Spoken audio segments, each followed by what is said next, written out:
આજે તો સવાર પડતા જ પહોંચી ગયા અમે સુરત અને રિક્ષા કરીને ઘરે પહોંચી ગયા. પછી મારે તો દૂધ લેવા જવાનું હતું. અમારે બધાને ચા પીવાની હતી એટલે મેં ચા બનાવી નાખી. ચા નાસ્તો કરી લીધો એટલે મારે થેલા ખાલી કરવાના હતા. એમાં પહેલાં તો હું આ ઓશિકા લાવી હતી અને પછી તો આ નાનું એવું કુકર મારા મમ્મી એમનું હતું એ મને ગમી ગયું તો હું લઈ આવી હતી.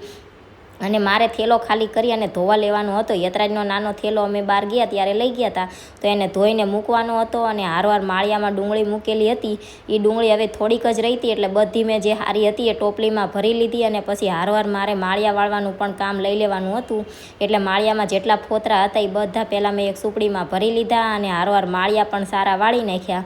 અને યતરાજ તો 2-3 દિવસ ઘરે હતો ને એટલે જેટલું હોમવર્ક ભેગું થયું હતું એ બધું હોમવર્ક કરવા મેં યતરાજને બેહાડી દીધો. અને સાંજે જમવાનું બનાવવાનો ટાઈમ થઈ ગયો ત્યારે આજે તો મારે કોબીનું શાક અને રોટલી બનાવવાનું હતું.